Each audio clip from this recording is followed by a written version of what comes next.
Hello, how are you? Hope you are good.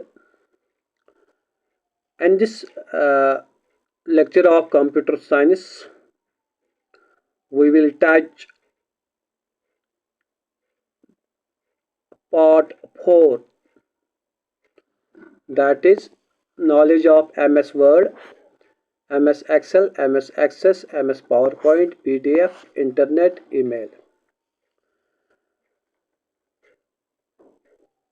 From the point of examination, 3 or 4 MCQs will be asked at least from this section. So it is very important. Before this lecture, I have uploaded MCQs on MS Word and MS Excel, in which I have covered essential uh, things of MS Word and MS Excel. After that, I will upload uh, MCQs on MS Access and MS PowerPoint. So be in touch. Here we are discussing some features of MS Word and MS Excel, about history and what are these things actually. So let us start. This is given in your syllabus prescribed by JKSSB for supervisors and other examinations. Knowledge of MS Word, MS Excel, MS Access, MS PowerPoint, history, functions and shortcuts. These are these are sub parts of MS Office actually. MS Word, MS Excel, MS Access, MS PowerPoint are included in the package of MS Office. So we will see first here MS Word. What is MS Word? It is MS stands for Microsoft Word. अगर हम इसकी history देखेंगे, introduced in 1983, MS Word is a word processing program developed by Microsoft. Microsoft ने 1983 में MS Word को as a word processing program develop किया। As a word processing program develop किया किसने? माइक्रोसॉफ्ट ने।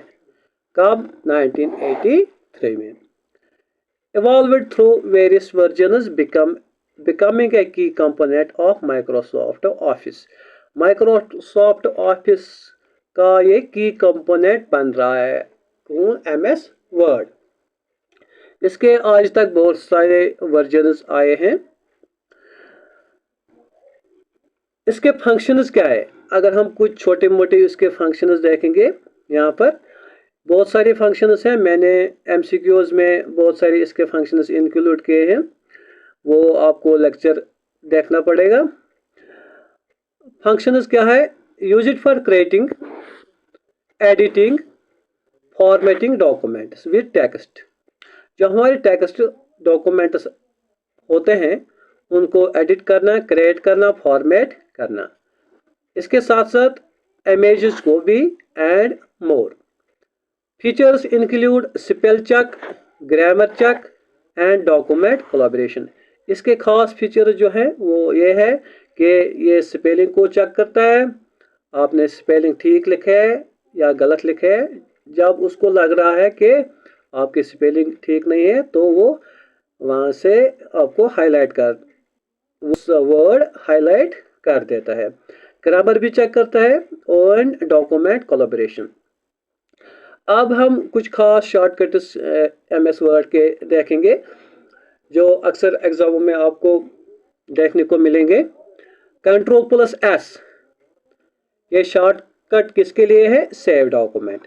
Ctrl+C, it is for copy selected document, selected text. Ctrl+V for paste. When you copy something, after that you want to copy of that thing on another place, so you have to copy paste there. Control plus V, control plus B, ये किस लिए इस्तेमाल होता है? Bold के लिए। जब हम किसी चीज को बोल्ड में लिखते हैं तो उसके लिए हमें क्या करना है? Control plus B. Control plus I, italic, जब हम ये चाहते हैं कि हमारा जो टेक्स्ट है इटैलिक में होना चाहिए तो कंट्रोल प्लस आई, वो टेक्स्ट जो आप हाईलाइट करोगे, सिलेक्ट करोगे तो वो इटैलिक में चेंज हो जाएगा। कंट्रोल प्लस यू, आप किसी चीज को अंडरलाइन करना चाहते हो, तो वो आपको सिलेक्ट करना पड़ेगा, फिर कंट्रोल प्लस यू सिलेक्ट करना पड़ेगा, जो वो वर्ड है वो अंडरलाइन हो जाएगा। अब हम देखेंगे एमएस एक्सेल की हिस्ट्री, इसके कुछ खास फंक्शंस और shortcuts. MS Excel, Microsoft Excel, ये भी माइक्रोसॉफ्ट ऑफिस के पैकेज में आता है। MS Excel introduced in 1985। MS Excel कब इंट्रोड्यूस किया गया? 1985। Is a spreadsheet program designed for data analysis, इसलिए डेवलप किया गया डाटा एनालिसिस के लिए। आपको पता होगा कि हमारी जो गवर्नमेंट ऑफिस है या प्राइवेट इंस्टीट्यूट है, उनमें जो सैलरी या कोई और जो डाटा होता है वो किसके जरिए एनालिसिस किया जाता है? डाटा ये एमएस एक्सेल के दौरान। Has undergone significant enhancement over the years, इसमें बहुत सारी इम्प्रूवमेंट आ गई, बहुत सारी इसके वर्जन भी हमारे मार्केट में आ गए, डे बाय डे इसकी इम्प्रूवमेंट हो रही है। अब हम इसके फंक्शंस कुछ देखेंगे, किस लिए इस्तेमाल होता है। Used for organising, analysing, visualising numerical data in a tabular format, जो हमारा डाटा होता है उसको ऑर्गेनाइज करना, एनालाइज करना, विजुअलाइज करना न्यूमेरिकल डाटा को किस फॉर्मेट में? टेबुलर फॉर्मेट में। एमएस एक्सेल जो हमारे डाटा को किस फॉर्मेट में देता है? डिस्प्ले करता है टेबुलेट फॉर्मेट पे, rows and columns. Supports complex calculations, charts, pivot tables. इसके अलावा इसके कुछ अहम फीचर्स हैं। इसमें आता है ये इन मिली सेकंड्स कॉम्प्लेक्स कैलकुलेशंस कर सकता है। जैसे हम बहुत बड़े वैल्यूज को सम करना है, मल्टीप्लाई करना है, एवरेज निकालना है, इसमें ये फंक्शन जो एम्बेडेड है। इसके अलावा ये हमें चार्ट्स भी, बार चार्ट या लाइन चार्ट, पाई चार्ट वो वगैरह, इनमें भी हमारा डाटा को डिस्प्ले कर देता है, और पाइवट टेबल्स के जरिए भी। अब हम कुछ शॉर्टकट्स यहाँ पर देखेंगे। Control plus N stands for new workbook.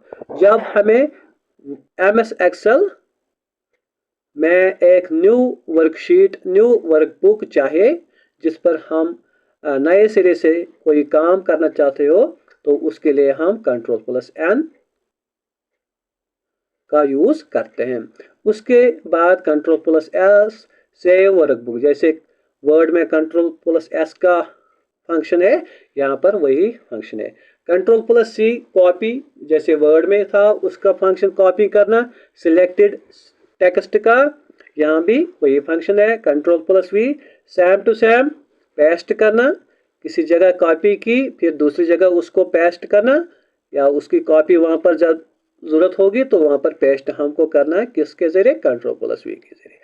Control plus Z undo, control plus Z undo. Undo मतलब किसी चीज को हमने लिखा यहाँ पर, अब हमें ये नहीं चाहिए, हमने डिलीट कर दिया, ठीक है ना। अब उसके बाद हमारे दिमाग में आ गया कि नहीं हमें ये चाहिए, तो हमें ये वापस कैसे मिलेगा? कंट्रोल प्लस जेड से। जब हम कंट्रोल प्लस जेड करेंगे तो वो अनडू हो जाएगा, वो वापस वो जो हमने डिलीट रिसेंटली की होगा टेक्स्ट या कोई भी चीज, वो वापस आ जाएगा स्प्रेडशीट में, वर्कबुक में। तो उसके लिए अंडो के लिए क्या करते हैं हम, Ctrl+Z। अगर उसके बाद हमें ये लगे नहीं, हमें ये नहीं चाहिए, हमारा जो डिलीट ऑप्शन था वही ठीक था, डिलीट करना ही आपको उस टाइम डिलीट नहीं करना है, करने की जरूरत नहीं है, बल्कि क्या कर सकते हो, Ctrl+Y, that will do it, redo। okay, next we will see MS Access, Microsoft Access। ये एक्चुअली MS Access जो है ये बैकग्राउंड में इसका काम होता है हमें डाटाबेस मैनेजमेंट को मैनेज करना, डाटाबेस जो हमारा होता है उसको मैनेज करना, कैसे वो कंप्यूटर में इसी के द्वारा होता है। MS Access launched in 1992। कब लॉन्च हुआ, 1992 में। Is a database management system. ये क्या है, MS Access क्या है, database management system. Facilitates the creation and management of relational databases. ये क्या करता है, ये फैसिलिटेट करता है किसमें, हमारे डाटा को क्रिएट करने में और मैनेज करने में, किसमें, रिलेशनल डेटाबेसेस।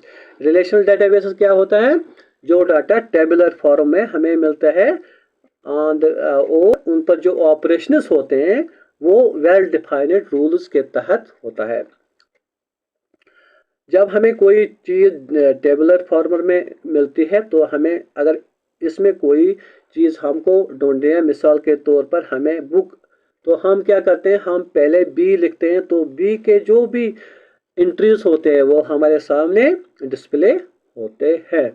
तो वेल डिफाइंड ये एक रूल उसमें इंसर्ट किया गया होता है, जब आपको ऐसी सिचुएशन मिलेगी तो आपको क्या करना है, ये पहले ही उसको इंस्ट्रक्शन दी गई होती है। उसी तरीके से ये माइक्रोसॉफ्ट प्रोग्राम MS Access लिखा गया होता है। फंक्शंस, इसके फंक्शंस क्या है, allows users to build databases. ये एक्चुअली डेटा डेवलपर्स का काम होता है, उनके काम में ज़्यादा यूज़ होता है, जो हमारे एप्लीकेशंस या डेटाबेसेस जो हमारे डाटा कलेक्ट करता है या वेबसाइट्स बनाता है। Define relationships and create queries. Suitable for managing and analysing large volumes of structured data. किस लिए सूटेबल है ये, मैनेज और एनालाइज करने के लिए, जो हमारे जहाँ पर हमें बहुत सारे डाटा को मतलब एनालाइज करना है या मैनेज करना है। मिसाल के तौर पर हमारी एक वेबसाइट है JK या JK-SSB, इस पर बहुत लाखों की तादाद में क्या आते हैं, फार्म्स आते हैं। इसलिए ये फार्म्स कहाँ पर स्टोर होता है, इस MS Access में, ठीक।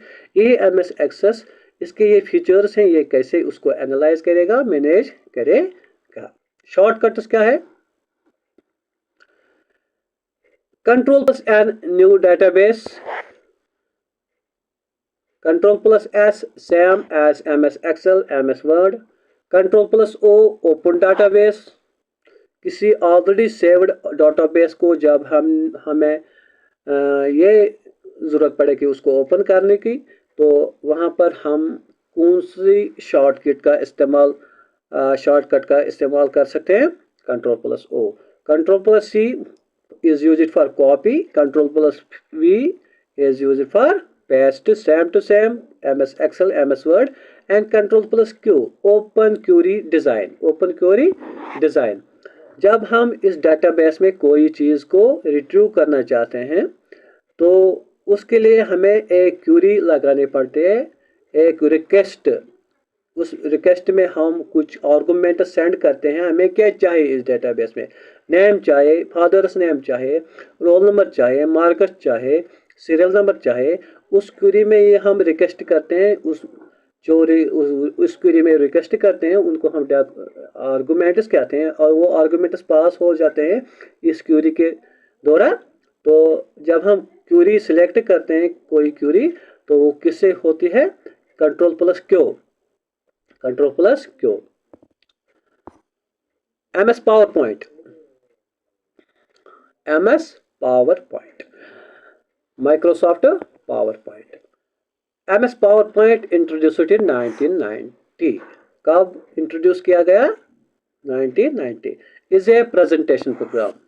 आपको याद होगा, आपको पता होगा कि जब आपने कॉलेजेस में या यूनिवर्सिटीज़ में प्रोजेक्टर पर अपने लेक्चर्स सुने या अपने लेक्चर्स अटेंड किए तो वो पावर पॉइंट में बनाए गए होंगे। तो कोई भी चीज़ प्रेजेंट के लिए स्लाइड्स पर वहाँ पर क्या यूज़ होता है? Power point, MS power point evolved into a powerful tool for creating slideshows and multimedia presentations। ये इसमें भी improvement eye year by year, generation by generation. And इसमें किस लिए बनाया गया ये? For creating slide shows and multimedia presentation. बहुत चीज़ों को दिखाने के लिए ऑडियो वीडियो और कोई भी प्रेजेंटेशन को दिखाने के लिए स्लाइड शोज किस में बनाए जाते हैं? पावर पॉइंट में। फंक्शंस, इसके खास फंक्शंस क्या है? enables the creation of visually appealing slides with text, images and multimedia। It enables the creation of visually appealing slides with text, images and multimedia। ये इस चीज को enable करता है क्या? Creation of visually appealing slides. इसके slides ऐसे बनाए जाते हैं जैसे वो बात कर रहे होंगे। हाँ, उसी को हम कहते हैं ना प्रेजेंटेशन। किससे? स्लाइड्स किसके बनने होते हैं? इन पर क्या हो सकता है? टेक्स्ट भी हो सकता है, इमेजेस भी हो सकते हैं, मल्टीमीडिया भी हो सकता है। एक से ज्यादा चीजें हो सकते हैं, ऑडियो भी, वीडियो भी। और through this MS PowerPoint we can go video conferencing also। Features, transitionals, animations and speaker notes. इसके अलावा इसके और फीचर्स हैं। ट्रांजिशंस हैं, मिसाल के तौर पर किस टाइम पर ये स्लाइड चलना चाहिए, किस स्लाइड पर ये मूवी चलनी चाहिए, किस स्लाइड पर ये वीडियो चलना चाहिए, कितना टाइम लेना चाहिए, इसको हम कहते हैं ट्रांजिशंस। एनिमेशंस मतलब इसमें इन स्लाइडों पर हम ये भी दिखा सकते हैं कि ये जो चाइल्ड है ये कैसे मूवमेंट कर रहा है। वीडियो भी दिखा सकते हैं। इमेजेस को हम मूवमेंट करते हुए दिखा सकते हैं। कहाँ पर? इन पावर पॉइंट स्लाइड्स पर, उसको कहते हैं एनिमेशंस। एंड स्पीकर नोट्स मतलब इस पर अगर हम छोटे छोटे नोट्स बनाएंगे तो इस पर ये ऑप्शन भी है कि ये नोट्स ये पावर पॉइंट खुद रीड करेगा और we can listen that notes from our chairs on which we are sitting and watching these PowerPoint slides। ठीक है ना? Shortcuts. Ctrl+N is for new presentation. जब हमें न्यू प्रेजेंटेशन बनानी है तो उसके लिए हमें क्या यूज करना है? Ctrl+N। Ctrl+S जब हमने प्रेजेंटेशन बनाई तो उसके लिए हमको क्या करना है? सेव करना है उसको, प्रेजेंटेशन को, तो उसके लिए Ctrl+S। Ctrl+O जब हमने कोई प्रेजेंटेशन सेव की है, अब हम उसको ओपन करना चाहते हैं तो उसके लिए Ctrl+O। जब आप Ctrl+O करोगे तो क्या होगा? वहां पर बहुत सारे प्रेजेंटेशन डिस्प्ले हो जाएंगे जो सेव आपने की है। तो जो प्रेजेंटेशन आपको चाहे उस पर फिर क्लिक करना है, वो ओपन हो जाएगी। Ctrl+C is for copy presentation और सिलेक्टेड टेक्स्ट और selected image. Ctrl+V is for paste selected copy or copied text or image or anything। और अगर आपने ये बनाया क्या? पावर पॉइंट प्रेजेंटेशन बनाई, आप चाहते हो स्लाइड शो इसका, तो आपको क्या 1 2 3 किसी मतलब मेन्यू में नहीं जाना, तो इसके लिए एक शॉर्टकट है F5 फंक्शन की जो है उसको आप यूज करके आप स्टार्ट स्लाइड शो कर सकते हो।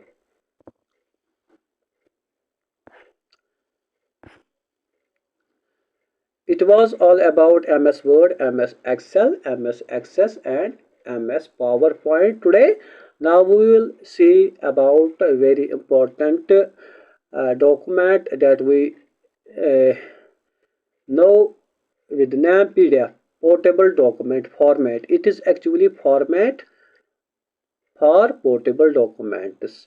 Is a widely used for file format for documents. You are aware about that PDF name. You have listened it before. PDF stands for portable document format. It's a widely used file format for documents. It was developed by Adobe. PDF किसने बनाया है? Adobe ने, एक company है, soft company है, and first introduced in the early 1990s. PDFs are designed to be platform independent. Platform independent मतलब ये किसी ऑपरेटिंग सिस्टम पर भी ओपन हो सकता है. Ensuring consistency in document display across various devices and operating system. तो जब ये इसकी जो ये फीचर है प्लेटफॉर्म इंडिपेंडेंट, इसी की मदद से ये तकरीबन हर एक डिवाइस पर, चाहे मोबाइल हो, चाहे लैपटॉप हो, टैब हो या कोई ऑपरेटिंग सिस्टम हो, वहाँ पर ये डिस्प्ले हो जाता है और हम इस पर जो कंटेंट होते हैं वो रीड कर पढ़ सकते हैं. ठीक है ना. अब हम हिस्ट्री देखेंगे पीडीएफ की. एडोब का जो को फाउंडर था John Warnock, conceived PDF as a solution for consistent document exchange. उसने सोचा था कि उसकी बुनियाद डाली कि पीडीएफ जो है वो एक हल है किसका? कंसिस्टेंट डॉक्यूमेंट एक्सचेंज के. मतलब हमें एक ऑपरेटिंग सिस्टम से दूसरी ऑपरेटिंग सिस्टम या एक डिवाइस से दूसरी डिवाइस को ये कोई भी डॉक्यूमेंट भेजना है तो उस एक्सचेंज के लिए पीडीएफ एक बेस्ट सोल्यूशन है. इसके बहुत सारे वर्जन्स हमारे मार्केट में मिलते हैं. पहले ये इसकी जो इंट्रोडक्शन हुई है PDF 1.0 that was released in 1993, establishing a standard for document portability and reliability. जो 1993 में PDF 1.0 रिलीज हुआ था, उसके दो अहम फीचर्स थे, portability and reliability. Portability means ये जो पीडीएफ है ये एक जगह से, एक सिस्टम से दूसरे सिस्टम पर आसानी से जा सकता था. हम उसको ट्रांसफ़र कर सकते थे और वहाँ पर ये अच्छी तरह ऑपरेट हो जाता था. उसको हम ओपन कर सकते थे, उससे कंटेंट रीड कर सकते थे. एंड रिलायबिलिटी मीन्स जब ये एक सिस्टम से दूसरे सिस्टम पर जाता था तो उसमें कोई फर्क नहीं आता था उसके कंटेंट में, उसके स्ट्रक्चर में. That is why PDF was introduced to reliable data. Evolution. Over the years, PDF has evolved with various versions, adding features like interactive forms, multimedia and enhanced security. साल गुजरते गए, जनरेशंस गुजरते गए, PDF में भी बहुत सुधार आ गया. इसके वर्जन्स बहुत फिर आए, उनमें फीचर्स ऐड हुए. मिसाल के तौर पर interactive forms, multimedia, audio, video and other things, enhanced security. और इसमें अब आपको ऐसे भी पीडीएफ आप मिलते हैं तो जिनमें आपको पासवर्ड भी होता है. पासवर्ड के बगैर आप वो ओपन नहीं कर सकते हो. हमारे पास बहुत सेंसिटिव डाटा होता है, बैंक से कोई ईमेल आता है तो वो पहले जब आप डाउनलोड करते हो आपको कहते हो पहले आप अपना पासवर्ड इसमें डालो तो ये ओपन हो जाएगा.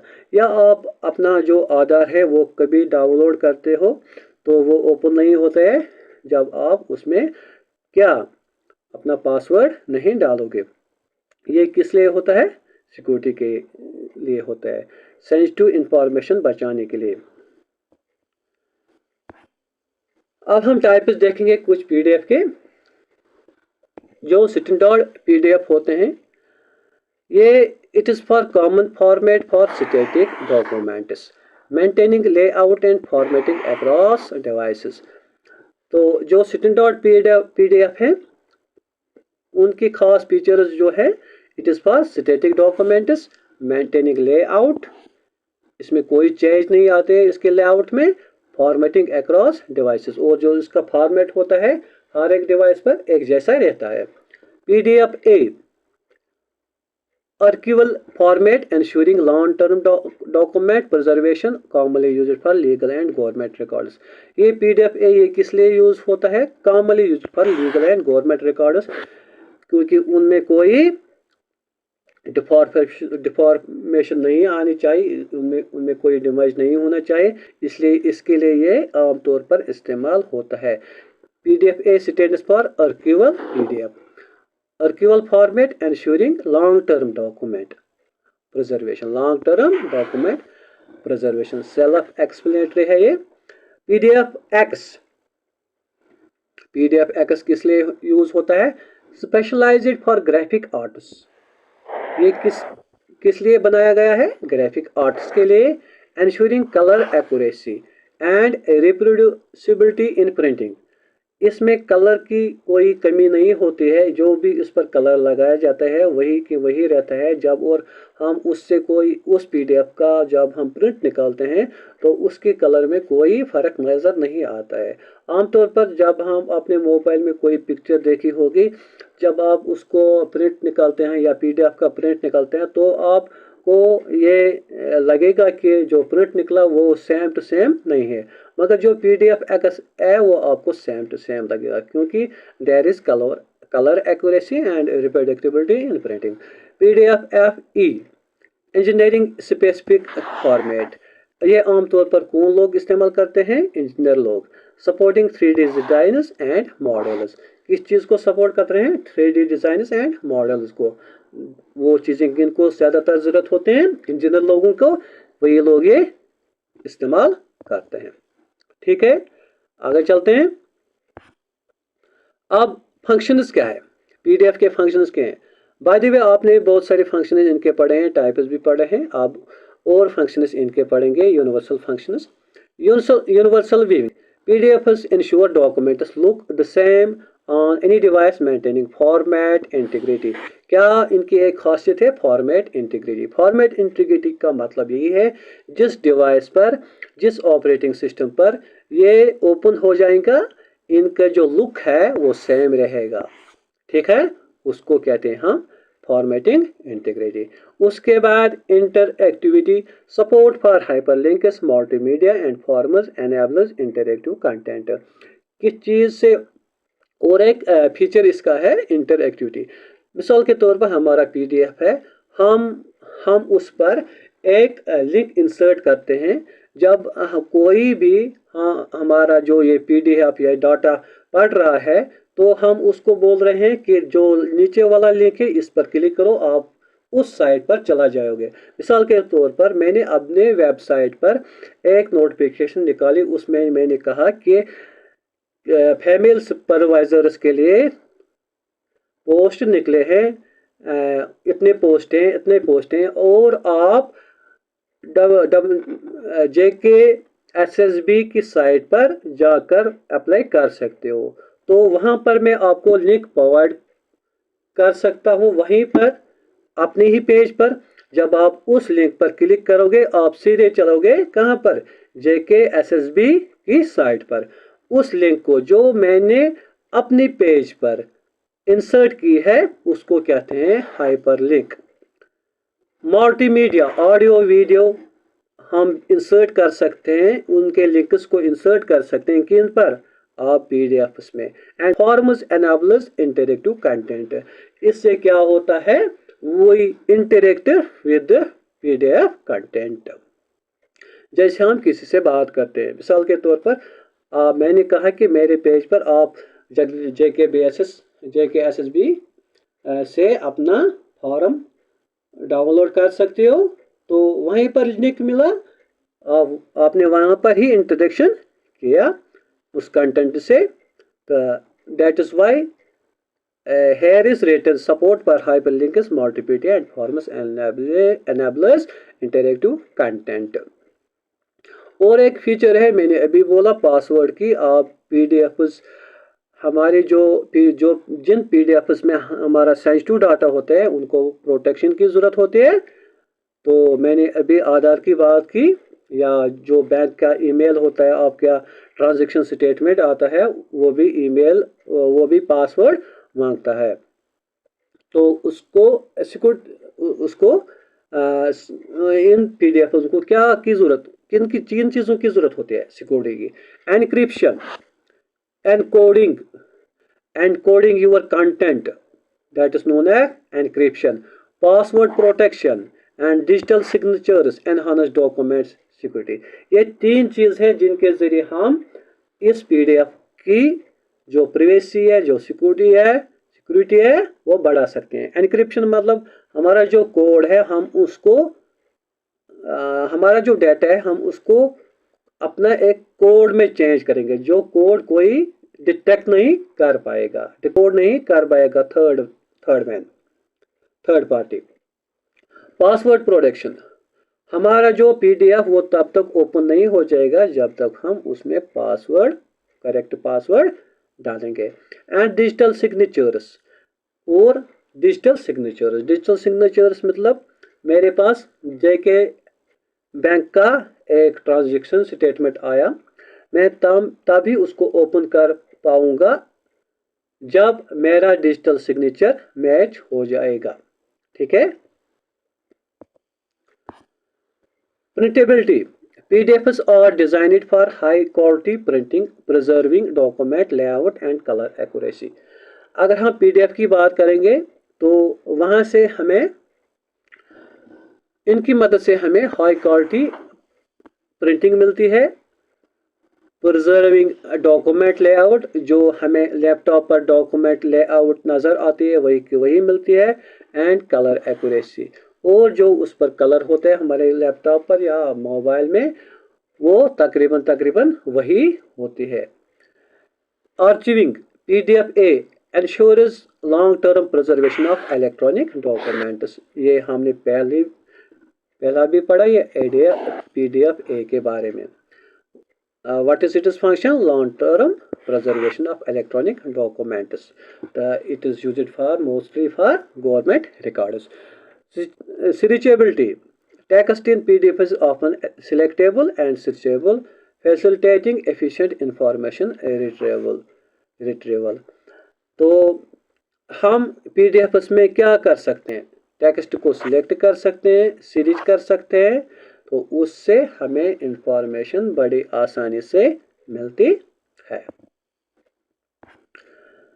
अब हम इंटरनेट की बात करेंगे। इंटरनेट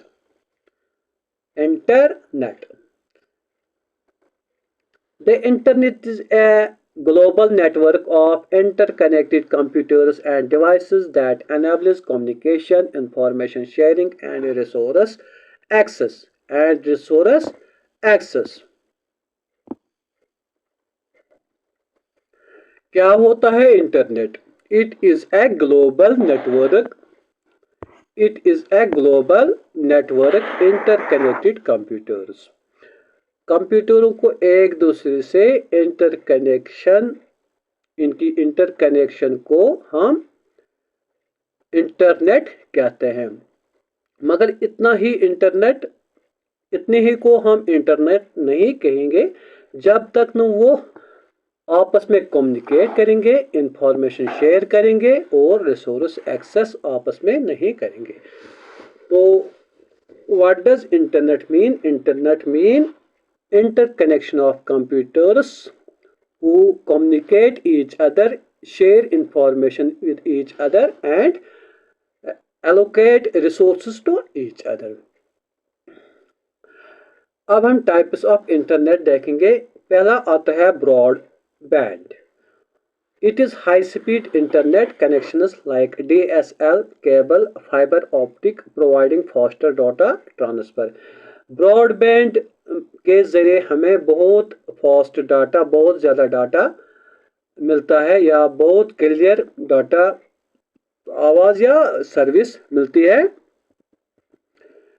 लाइक DSL, ये it is sort of broadband type internet. Cable cable के ज़रिए या फाइबर ऑप्टिक के ज़रिए most reliable and most efficient used broadband type is fiber optic broadband providing faster data transfer. क्या फीचर है इस broadband की? Providing faster data transfer. Mobile internet, accessing the internet through mobile networks using smartphones or tablets. ये आपको पता है, आप अपने मोबाइल्स के जरिए इंटरनेट का यूज करते हो, उसको हम कहते हैं मोबाइल इंटरनेट. और ये किस पर बेस्ड है? ये वायरलेस इंटरनेट पर बेस्ड है. एक होता है केबल ओरिएंटेड, जो कनेक्टेड होता है केबल के जरिए, फाइबर ऑप्टिक के जरिए, वो होता है ब्रॉडबैंड मोस्टली. एक होता है वायरलेस, जो आपके मोबाइल्स हैं, ये किस पर काम करते हैं? वायरलेस पर काम करते हैं, वायरलेस के टेक्नोलॉजी पर काम करते हैं. Wireless. Satellite internet utilizes satellites to provide internet access suitable for remote areas. तो जहाँ पर ये वायरलेस भी नहीं काम करेगा, जहाँ पर ये केबल्स को पहुँचाना बहुत मुश्किल होगा, वहाँ पर क्या काम करते हैं? सैटेलाइट्स काम करते हैं. Satellite internet. Utilize satellite to provide internet access suitable for remote areas. जो हमारे रेडियोज हैं वो किस पर काम करते हैं? रेडियो सिग्नल किस पर काम करते हैं? ये सैटेलाइट पर काम करते हैं. या एजुकेशन के बहुत से चैनल्स जो है वो सैटेलाइट के द्वारा काम करते हैं. या जो हमारे डिश टीवी है वो किसके द्वारा काम करते हैं? सैटेलाइट के द्वारा काम करते हैं. जो डाटा आता है स्टेशन से हमारी टीवीज तक, वो किसके द्वारा आता है? सैटेलाइट के द्वारा आता है. इसी तरह इंटरनेट की भी यूज़ होता है सैटेलाइट के द्वारा. तो BSNL ने बहुत ज़्यादा इस सैटेलाइट का इस्तेमाल किया है इंटरनेट प्रोवाइड करने में हमारे यूज़र्स को. Develop traditional method using phone line is now less common due to lower speeds. Dial पहले यूज़ होते हैं, तो इनमें क्या होता है? ये फ़ोन लाइन्स के से कनेक्टेड होते हैं, ये internet connections.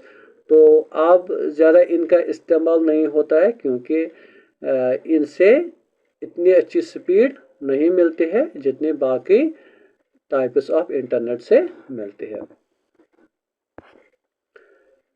Internet protocols very important from the point of examination. Almost इनमें से एक MCQ आता है. TCP/IP. What does TCP/IP stand for? ऐसा क्वेश्चन आता है.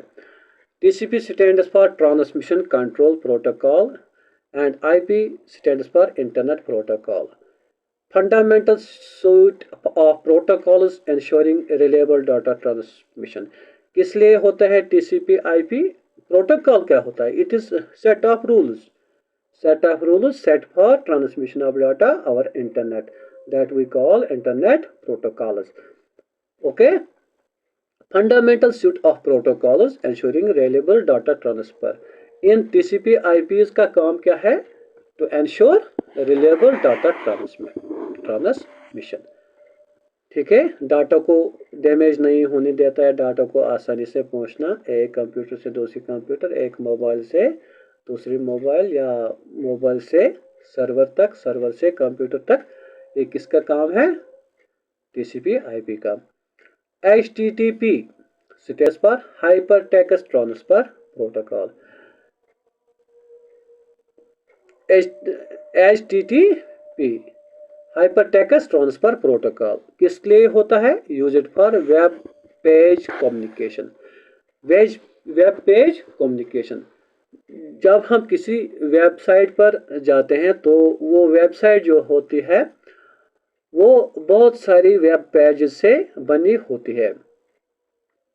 तो हम जब एक वेब पेज पर क्लिक करते हैं, उसको कहते हैं हमारे पास एक विंडो ओपन हो जाते हैं. तो हम फिर इस किसी मेन्यू पर, किसी पॉइंट पर, किसी इमेज पर या किसी हाईलाइटेड टेक्स्ट पर या किसी हाइपरलिंक पर क्लिक करते हैं तो हमारे पास और एक पेज ओपन होता है। इस तरह बहुत सारे पेजेस ओपन होता है।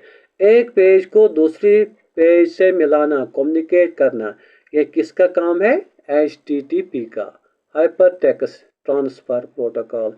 एक वेब पेज के हाइपर टेक्स्ट को दूसरी वेब पेज के हाइपर टेक्स्ट से मिलाना। ठीक है। FTP, file transfer protocol, facilitates file transfer between computers. एक कंप्यूटर को इंटरनेट के द्वारा, एक कंप्यूटर से इंटरनेट के द्वारा दूसरे कंप्यूटर तक, एक मोबाइल से दूसरे मोबाइल तक इंटरनेट के द्वारा फाइल पहुंचाना किसका काम है? File transfer protocol, FTP। SMTP, simple mail transfer protocol, governance mail transmission. आपके ईमेल्स एक अकाउंट से दूसरे अकाउंट में जाते हैं, है ना? हम ईमेल्स भेजते हैं ना, उसको गवर्न कौन करता है? कौन सा प्रोटोकॉल, कौन सा set of rules?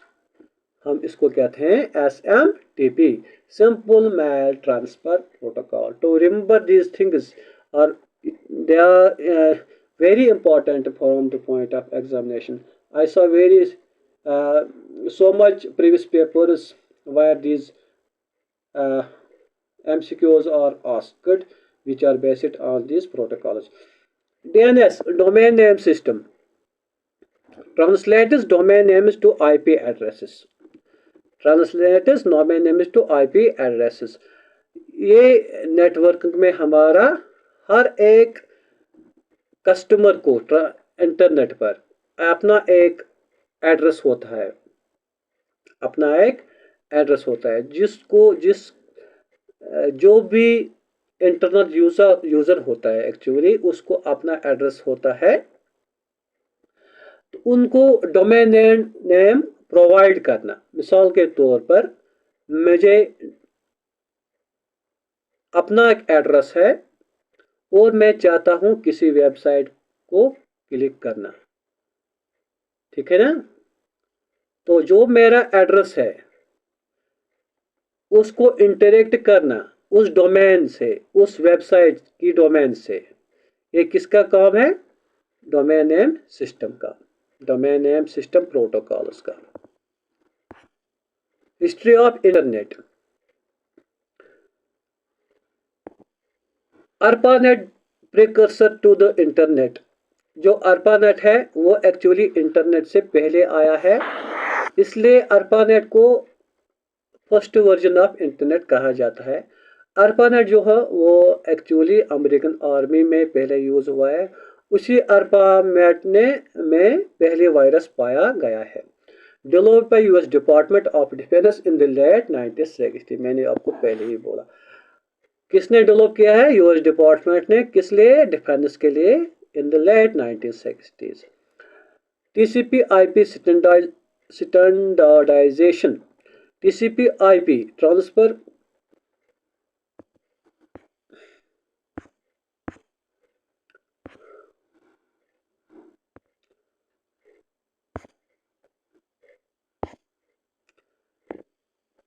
TCP/IP standardization, transfer control protocol, internet protocol।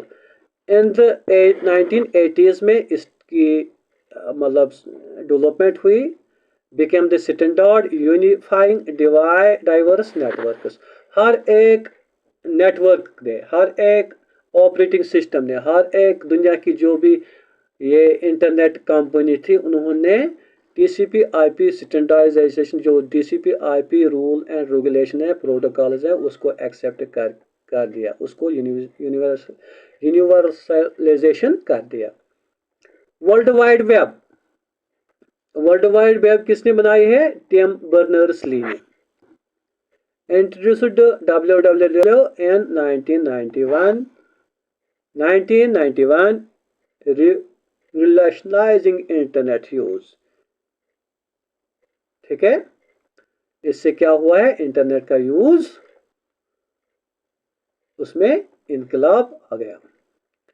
Commercialisation, अब इंटरनेट की कमर्शलाइजेशन कहाँ से शुरू हुई, मार्केट में कब आया, हमने प्रोडक्ट्स, हमने बाकी बाकी चीज़ें इंटरनेट पर भेजना एक कॉमन इंसान ने कब शुरू की। 1990s saw the internet become accessible to the public, ठीक है,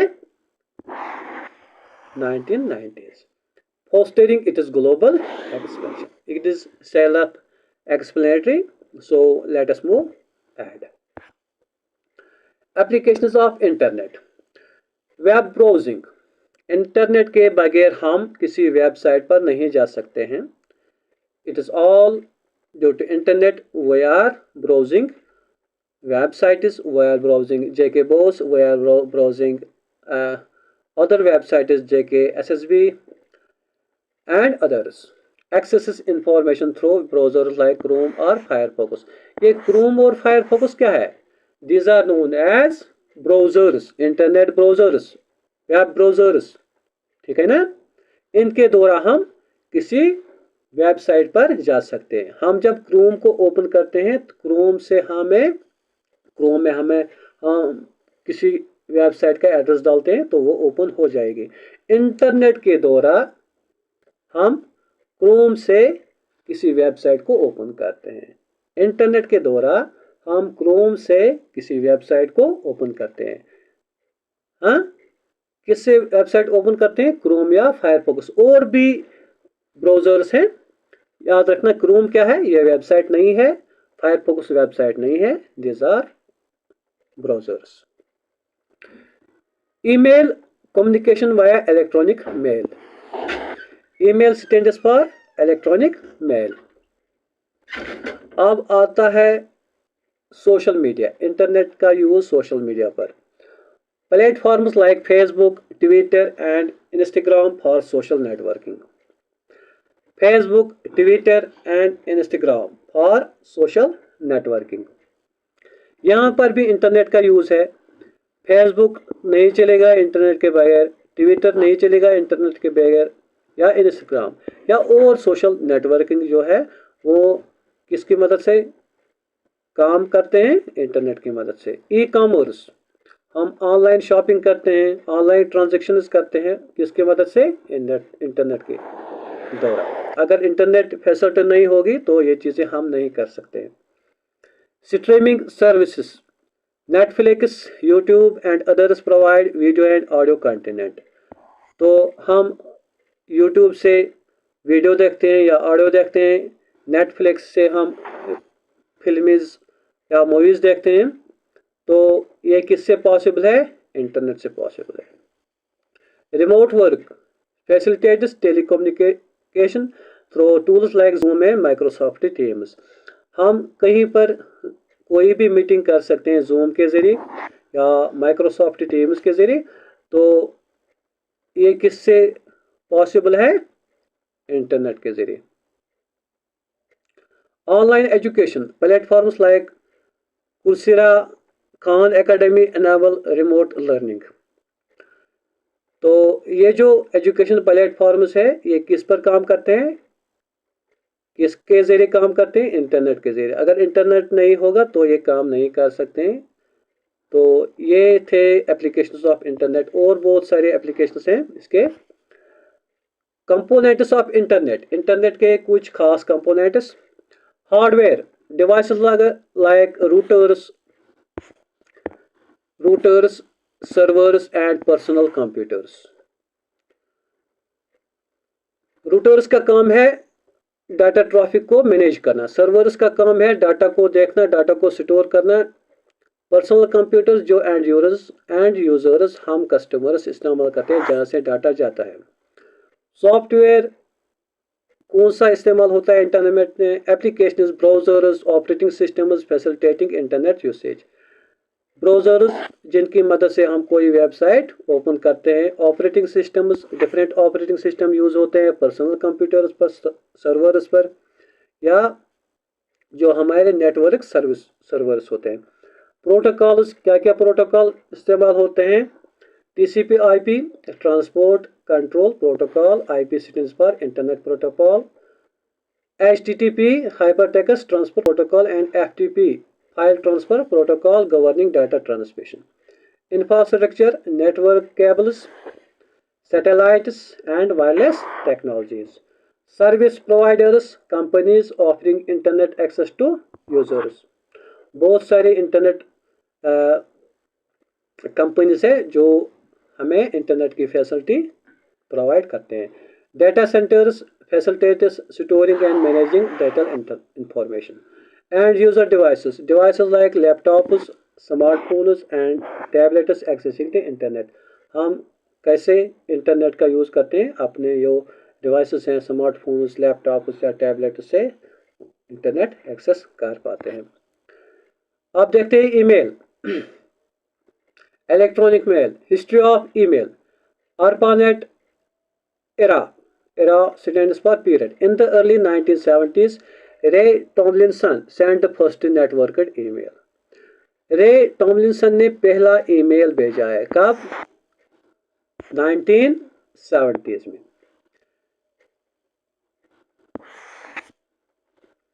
SMTP standardisation, simple mail transfer protocol. जो भी मेल्स सेंड की जाती है या रिसीव की जाती है वो किस प्रोटोकॉल के जरिए हो सकते हैं? Simple mail transfer protocol. उनका मैनेजमेंट कौन करता है? SMTP.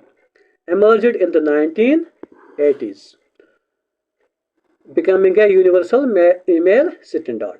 Graphical user interfaces. Introduction of email clients like Eudora and Microsoft Outlook in the 1990s simplified user interactions. जब 1990s में क्या इंट्रोड्यूस हुआ? Eudora and Microsoft Outlook. इन दो एप्लीकेशंस की मदद से ईमेल में बहुत सुधार आ गया और they simplified user interaction.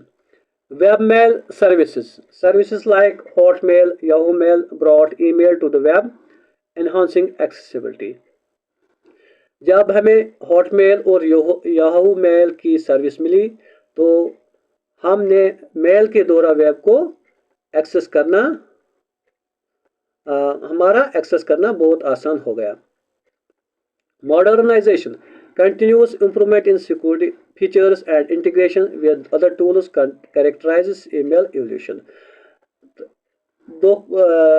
Day by day इसमें इम्प्रूवमेंट आ गई. किसमें? ईमेल के सिक्योरिटी में, इनके फीचर्स में और interaction with other tools कैरेक्टराइजेस email evolution. जो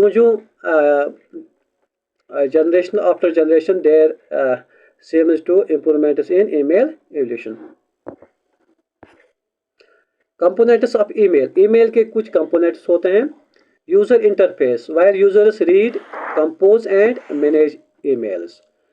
जहाँ पर आप रीड कर सकते हो, कंपोज कर सकते हो, लिख सकते हो या मैनेज कर सकते हो, उसको हम यूजर इंटरफेस कहते हैं. Mail server stores, sends and receives emails using protocols like SMTP and IMAP. Mail server एक कंप्यूटर होता है जहाँ पर ये स्टोर और सेंड, रिसीव, ये चीज़ें उन चीज़ों की ट्रांजैक्शन वहाँ पर स्टोर होती है, रिकॉर्ड होता है. किनके द्वारा? प्रोटोकॉल्स के द्वारा, SMTP एंड IMAP के द्वारा. Email clients, software like Outlook, Gmail or Thunderbird facilitating email usage. ये जो सॉफ्टवेयर है ना, Outlook, Gmail और Thunderbird, they facilitate email usage. Addressing involves sender and recipient email addresses. Email के दो एड्रेस होते हैं, एक सेंडर का एड्रेस, एक रिसिपेंट के एड्रेस. जब आप किसी को भी ईमेल भेजते हो तो आपको दो ईमेल चाहिए, एक अपना और एक उसका जिसको भेजना है. जो अपना होता है उसको हम कहते हैं सेंडर एड्रेस एंड जो उसका जिसको भेजना हो वो हो गया recipient email address. Attachments allows user to send files, documents और multimedia with emails. हम कभी कभी ईमेल्स के साथ कुछ फाइल्स, कुछ डॉक्यूमेंट्स या ऑडियो वीडियो भी भेज देते हैं, उसको कहते हैं हम attachments. Protocols SMTP for sending, IMAP or POP3 for receiving emails. दो प्रोटोकॉल्स यूज होते हैं सेंडिंग एंड रिसीविंग में ईमेल्स के द्वारा। फॉर सेंडिंग कौन सा प्रोटोकॉल, कौन सा इंटरनेट ईमेल का प्रोटोकॉल यूज होता है, SMTP, and for receiving IMAP और POP3।